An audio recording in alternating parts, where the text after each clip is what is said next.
Hello everyone, Keith here, and I'm back with part 2 of this article. Where we left off, I said I was do another part because the first video took a bit longer than usual. So yeah, we're just gonna jump back into it.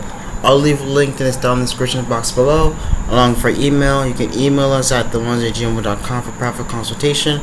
Hopefully let me get back into this.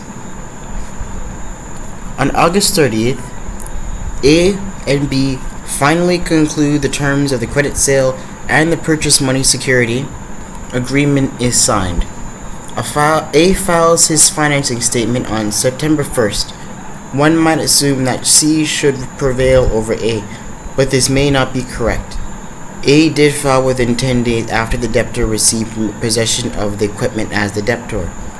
After all, B could not be considered to be a debtor until he owed payment, which did not occur until August 30th.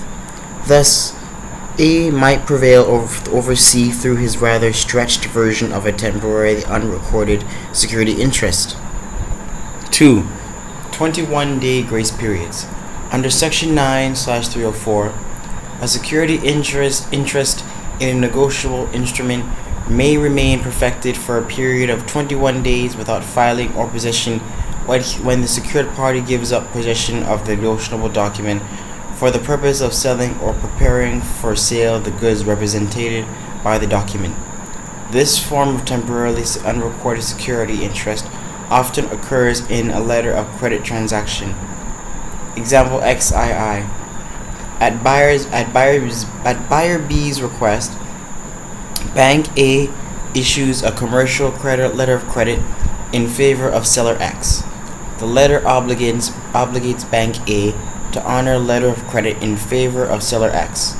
The letter obligates Bank A to honor X draft for $500,000 when X presents to the bank a negotiable bill of lading and other specified documents evidencing shipment of the required merchandise. Seller X represents the negotiable bill of lading and shipping documents, and Bank A honors X draft. When Bank A takes possession of the negotiable bill of lading, it perfects its security interest in the negotiable instrument of title, and in the merchandise represented by the document of title, by possession.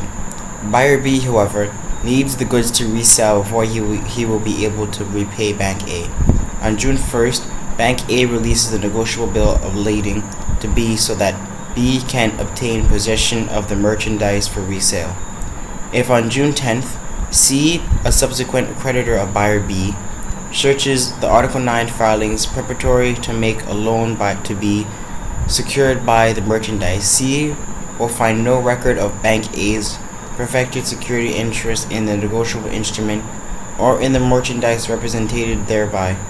Nevertheless, Bank A's security interest in the merchandise will take priority over C's as long as Bank A either files as to the goods within 21 days after releasing the negotiable document to B, or retakes possession of the negotiable instrument before the 21-day period expires. Section 9/304 also permits a temporarily unrecorded security interest to arise by reason of 21-day grace period for perfection.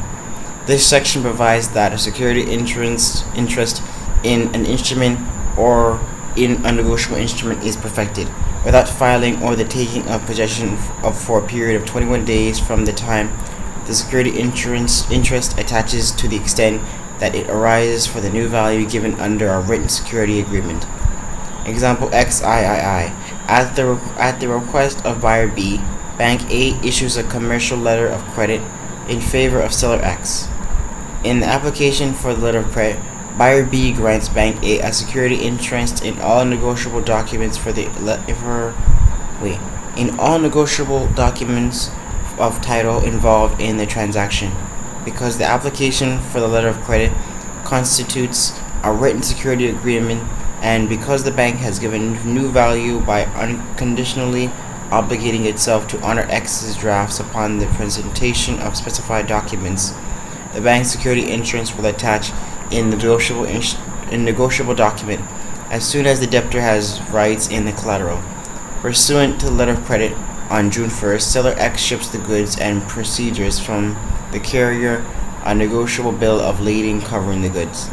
Because the buyer debtor now has rights in the collateral, Bank A's security interest attaches to the negotiable document, and according to Section 9/304, its security interest is perfected for 21 days from this time without filing or possession of the document.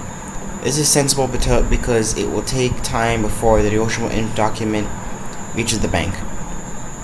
If on June 10th see a subsequent negotiable instrument, he will not discover Bank A's prior security interest in the negotiable document and the goods all through in an Article 9 file search. Nonetheless, Bank A's security interest in the goods has priority over C's security interest in the goods as long as Bank A either files or obtains possession of the negotiable instrument before the end of the 21-day period. These 21-day grace periods help to facilitate trade. Section 9/304, example XIII, recognizes that a negotiable instrument of title, such as a bill of lading, may take weeks before it reaches the secured party. Thus, Article 9 tolerates a 21-day temporarily unrecorded security interest prior to the secured party taking possession of the document. Similarly, as shown in example XII, a 21-day temporarily unrecorded security interest is recognized after the secured party gives up possession of the document. This latter type of unrecorded security interest has common law antecedents.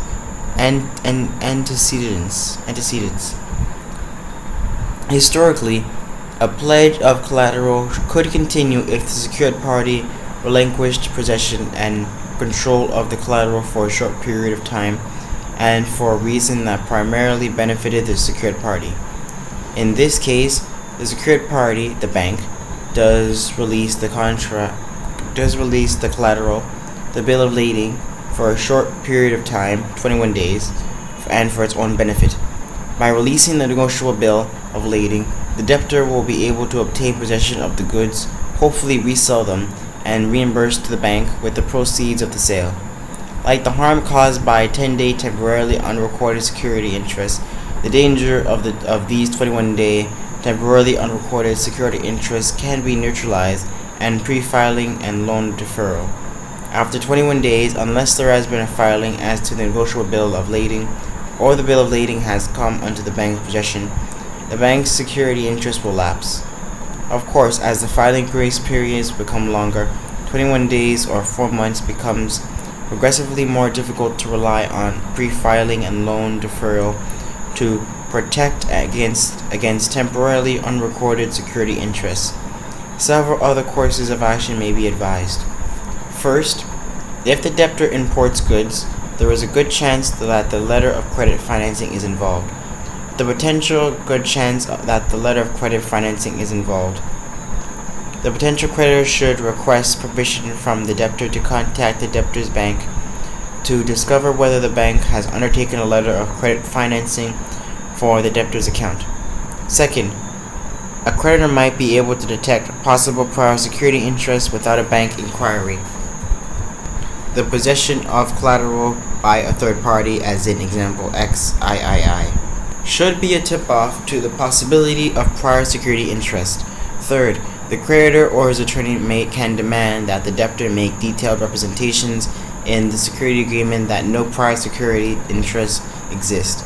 Debtor's counsel will then be forced to make an appropriate investigation of the facts. 4-month grace periods. Simply stated, Section 9/103 provides that when most types of goods collateral are moved from one state to another, a security interest perfected by filing under the law of the first state remains perfected in the second state for 4 months after the goods are brought to the second state, or for a shorter period of time if the period of perfection in the first state expires before the end of the 4 months.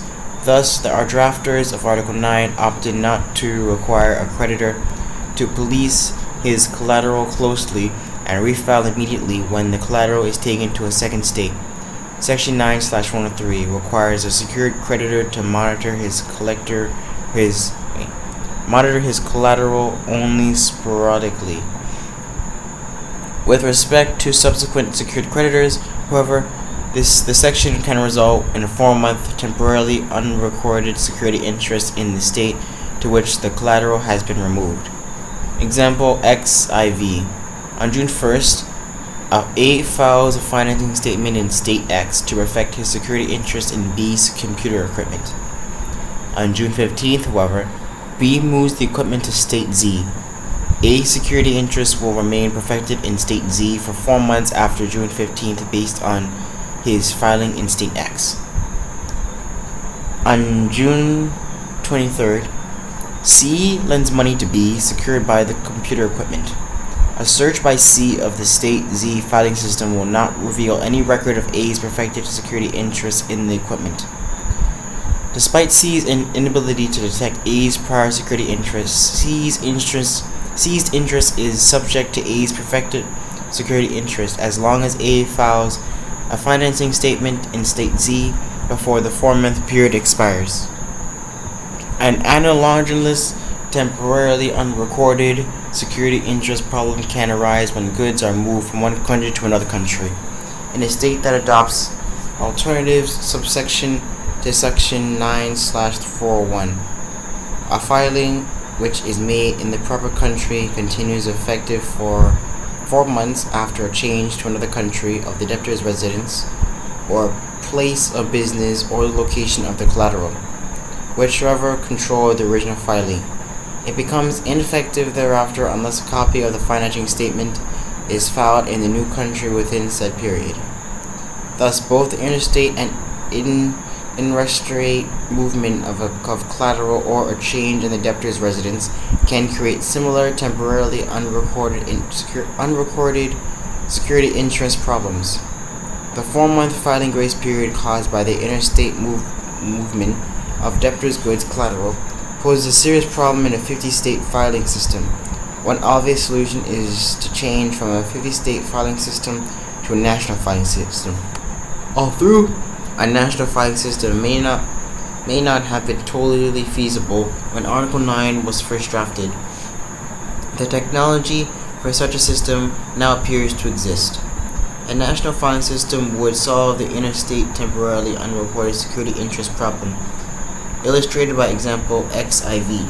Absent a national filing system, however, how can a prudent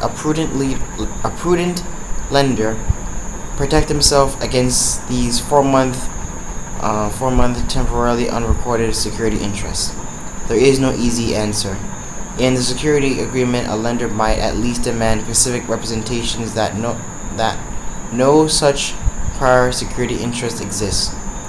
In addition, the lender should request documentary data on the prior maintenance and repair history of goods collateral.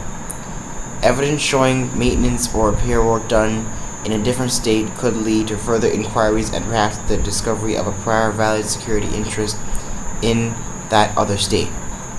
The lack of prior maintenance or repair records may also be significant. It may make the lender justifiably suspicious. How much detective work should be done will depend on, inter alia, the amount of the loan and the potential for harm.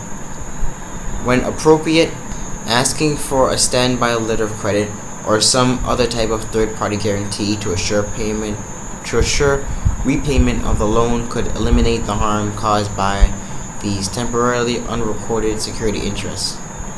Of course, if it is feasible, the strategy of pre-filing and loan deferral could be used here as well. Another novel form of temporarily unrecorded security interest can result from administrative delay in indexing a filing. According to Section 9/403 of the Code, filing is effective upon presentation to the filing officer of an appropriate financing statement and the requisite filing fee. The risk that the filing officer will delay extending the filing is borne by the subsequent creditor. Example XV. On June 1st, A presents his financing statement and filing fee to the filing officer. The filing officer does not index the filing until June 6th. If subsequent creditor C searches the filing index on June 5th, he would not discover any record of A's filing. Yet C would take subject to A's security interest because the code places the risk of administrative delay and error on the second creditor. Administrative delays on indexing are the inevitable byproduct of any filing system. Thus, temporarily unrecorded security interest caused by indexing delays will never fully be eliminated. The only consolation is that these administrative delays are usually short. Pre-filing and loan deferral, even for a few days, should protect against harm in the vast majority of these cases. Occasionally, however, there is the exceptional situation in which the delay is longer. For example, in 1983, hundreds of unfiled and unprocessed documents were discovered in a country clerk's office in New York State. While the documents apparently related to real estate transactions, the incident demonstrates that long indexing delays can and do occur. It is difficult to devise a foolproof strategy to protect against this problem. Perhaps the most that it can be obtained is an explicit and detailed representation of the security agreement that no prior security interest exists. 3. Hidden security interests. As mentioned, hidden security interests are security interests that are recorded in the Article 9 filing system, but which may not be discovered by reasonably diligent file search. They can be divided into 6 general categories. A. Different name security interest.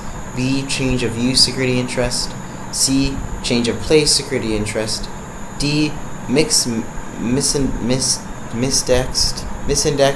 security interest. E. Semi-hidden security interest. F. Second in time, first in right security interest. Different name security interests. Different name security interests are security interests that are recorded under the name of debtor B, but are effective with respect to the collateral debtor of Q. These diligent name security interests can arise in at least 4 ways: my name change, sale of the collateral, use of trade names, or use of collateral owned by someone other than the obligor of the debt. 1. Name change. Section 9/402 of the Code provides that when an organization or individual changes in its name so that a prior financing statement becomes seriously misleading, the secured party need not refile under the new name with respect to either collateral already owned by the debtor prior to the name change or collateral acquired within 4 months of the name change. There must be a new filing, however, with respect to the collateral acquired more than 4 months after such name change. Example XVI. On June 1st, A files and perfects a security interest in specified equipment of MPX Corporation. On June 5th, MPX Corporation changes its name to HIJ Corporation. If on June 10th, subsequent secured creditor C searches the Article 9's filings under the name of HIJ Corporation, he will presumably not discover of A's prior filing under the name of MBX Corporation. Yes. Nonetheless, regardless of A's knowledge of the name change, A's security interest in the specified equipment takes priority over C's subsequent security interests. A name change may frequently cause a different name hidden security interest. At least in the case of a corporate name change, it should be relatively easy to discover a prior security interest recorded under a earlier corporate name. If the lender's attorney checks with the Secretary of State's office, he can usually discover prior names of a corporation. Normally, a corporation is obliged to amend its articles of incorporation whenever it changes its name. Once it obtains a prior corporate name, the lender's attorney can run an Article 9 file search under this name and discover whether any priority security interests exist. Name changes by individuals, however, present more serious problems. There does not seem to be any foolproof method of discovering a prior name used by an individual.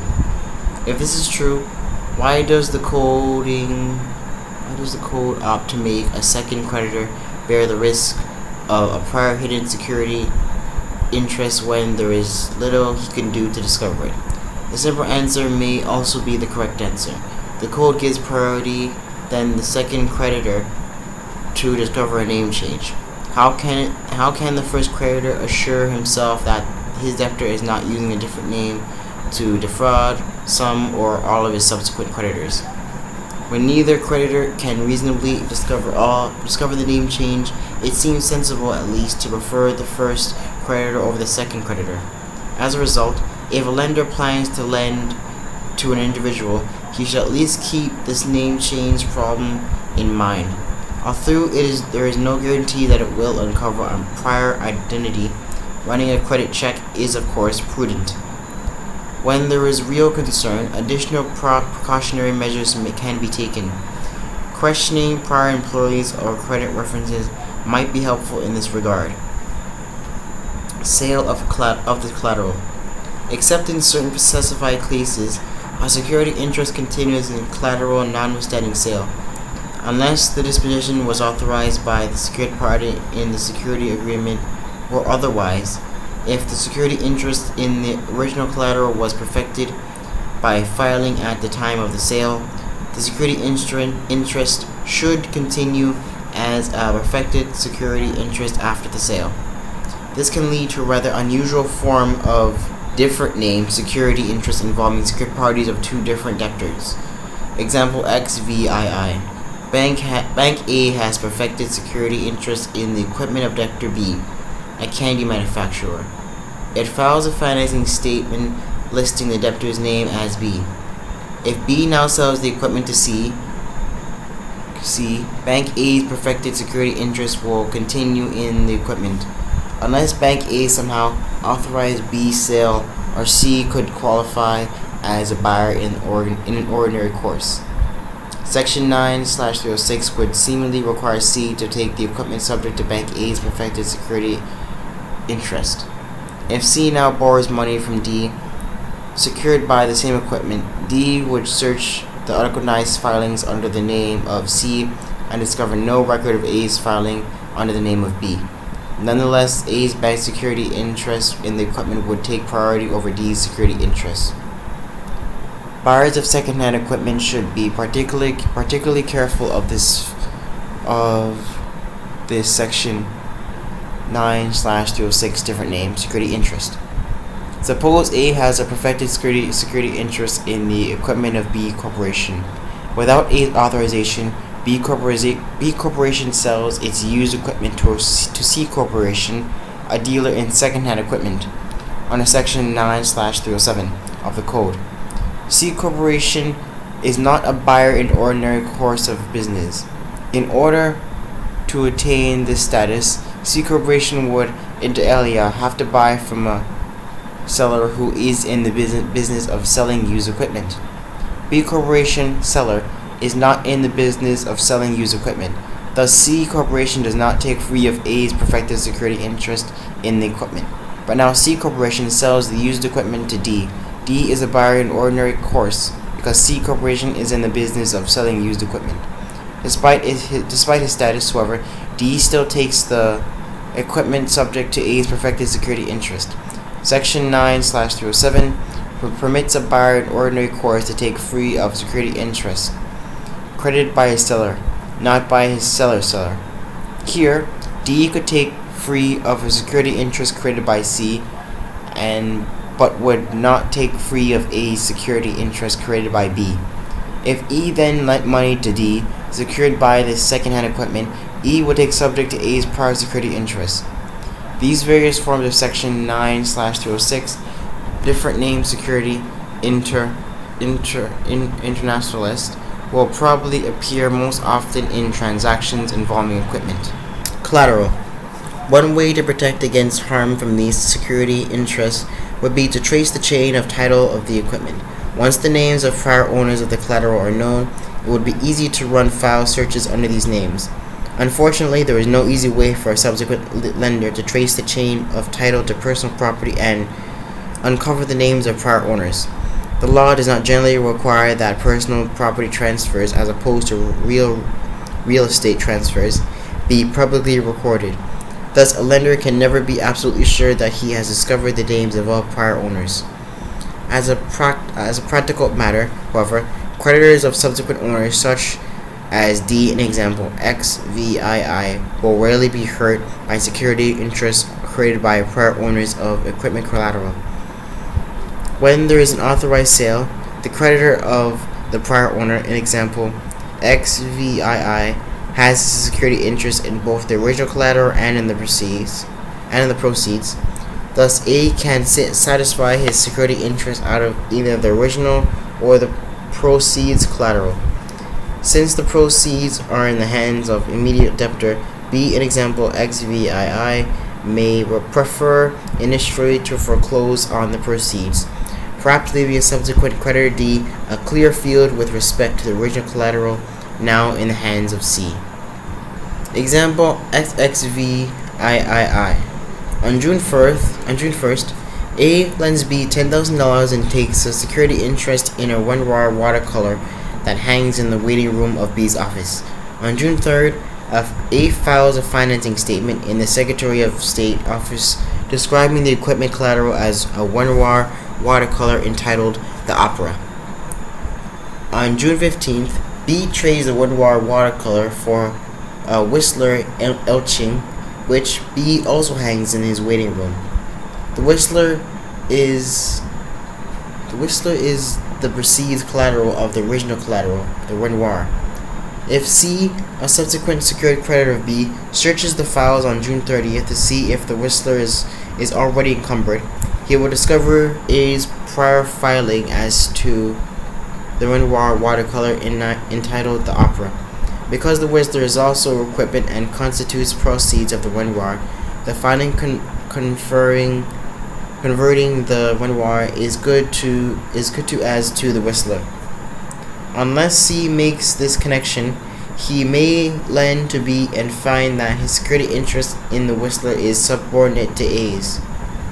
With respect to semi-hidden security interests, such as those described in examples XSVII and XXVIII, the problem will disappear if the file searcher makes the necessary connection between the prior filing and the present situation. It may, however, be easier to put the two pieces of the puzzle together in the case commingled goods than in the case of proceeds collateral. Assuming that he is careful with attentive, a file searcher should be able to connect a prior raw materials filing with the subsequent security interest in finished goods. In the case of proceeds, however, he may find it more difficult to solve the puzzle. As example XXVIII may find it more difficult. Example XXVIII shows a Whistler etching may be the proceeds of a Renoir painting if the debtor trades the one for the other. If the prior filing lists the collateral as a Renoir painting, the connection between it and the Whistler will not be readily apparent. Normally, however, the average commercial lender should not encounter those in-kind trades of collateral and thus should not be injured by the semi-hidden security interest in proceeds. F. Second in time, first in sight security interests. Logically, these security interests should not be included in an article that analyzes non-UCC recorded, unrecorded, and hidden security interests, while the latter types of security interests will have attached before the aggrieved creditor makes his secured loan. Second in time, security interest will not attach until after the creditor makes his secured loan. Although they do not exist, the security interest will still be given first priority. Despite this definitional incongruence, second in time, first in right security interests have been included in this article because they create problems similar to those created by various unrecorded security interests. As with automatically perfected unrecorded security interests, a subsequent creditor will not be able to discover a second-in-time security interest by a file search. These interests will nonetheless take precedence over his security interests. The code sometimes takes permanent second-in-time purchase money security interest to take priority over first-in-time non-purchase money security interests. For example, of a second-in-time first-in-right security interest under Section 9/312 of the code. If certain conditions are met, Section 9/312 permits a purchase money creditor who finances the purchase of a non-conventional collateral to take priority over the earlier creditor with an after-acquired property interest in that same non-conventional collateral. Example XXIX. On June 1st, A makes a loan secured by B's existing and after-acquired equipment. A searches the files and finds that no creditor has a prior interest in any of B's equipment. A files on June 3rd. On June 10th, C sells B a new piece of equipment and retains a purchase money security interest in the equipment. C files his financing statement on June 12th, 2 days after B takes possession of the piece of equipment, and as to the new piece of equipment and its proceeds, C will take priority over A, and even though A could not have discovered C's second-in-time security interest at the time of his loan on June 1st. There is no way to prevent the second-in-time purchase money interest from taking priority. Thus, after an acquired property creditor should take account of this possibility when he lends. Only his line of defense after the sale is to challenge the second-in-time creditor's purchase money status. But even if the second-in-time creditor can demonstrate that he is in fact a purchase money creditor, this should not deplete the existing collateral base of the first-in-time creditor. By definition, purchase money security interests represent security interests in collateral that presumably would not have been part of the collateral base of the first-in-time creditor, but for the enabling purchase money loan of the second-in-time creditor. If anything, the first-in-time creditor is benefited because now he has a second interest in this new collateral. One final cautionary note should be sounded. Although this article represents a comprehensive study of non-UCC recorded, unrecorded, and hidden security interests, it is not claimed to be an exhaustive study. The perfection and priority rules of Article 9 are complex, and new variations of the examples issued in this article frequently surface. Consider the following example: a rather unusual form of hidden security interest that is present in proprietary dispute described by Professor Henson in a recent article. Example XXX. Wow. On June 1st, A files a financing statement covering all of manufacturer B's inventory of widgets. C is a retailer who sells widgets. On June 10th, B and C signed a contract whereby C agrees to buy 50,000 widgets from manufacturer B. On this same day, June 10th, B creates 50,000 widgets and puts them in his warehouse for shipment to C on August 15th. On June 20th, C borrows $100,000 from D and gives D a security interest in his inventory.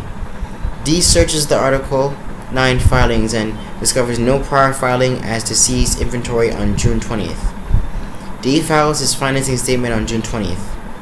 Because the 50,000 widgets in B's warehouse were identified to be C contract on June 10th, C acquired a special property in the widgets as of this date. This special property meant that C had rights in the collateral, and thus as of June 20th, D's perfected security interest in C's inventory attached to the widgets still in B's warehouse. But on June 20th, A's perfected security interest in B's inventory still covered the 50,000 widgets. According to Section 9/307 of the Code, C will buy free of A's perfected security interest when he qualifies as a buyer in ordinary course. But C cannot become a buyer in ordinary course until he has been a sale of the widgets. UCC Section 9-1053 incorporates the Article 2 definition of sale, the passing of title from the seller to the buyer for a price, for use in Article 9. Thus, there cannot be a sale, and C cannot become a buyer in ordinary course until title to the widgets passes to C. In the absence of an agreement to the contrary, title passes to the buyer at the time and place in which the seller completes his performance with reference to the physical delivery of the goods. Under the facts, this will not occur until August 15th. Between June 20th and August 15th, both in the absence of an agreement to the contrary, title passes to the buyer at the time and place in which the seller completes his performance with the reference to the physical delivery of the goods. Under the facts, this will not occur until August 15th. Thus, between June 20th and August 15th, both A and B's creditor and D and C's creditor can both claim perfected security interest in the $50,000 with 50,000 widgets in B's warehouse. The code does not contain any rule that states in which these two security interests could take precedence over the other. Conclusion. Parts 1, 2, and 3 of this article discuss numerous examples of non-UCC recorded, unrecorded, and hidden security interests tolerated by Article 9 filing system. In addition, the analysis focused on ways either to discover the existence of these problem security interests, or when that is impossible, to neutralize or at least minimize their effect on subsequent lenders. In this regard, pre-filing loan deferral and tightly drafted representations and warranties given by the debtor are important protective measures. As a further protective device, a lender may ask the debtor's counsel to render an option as to the lender's first, may ask debtor's counsel to render an option as to the lender's first priority in the collateral. If the option is given, debtor's counsel typically will include a list of exceptions to his opinion.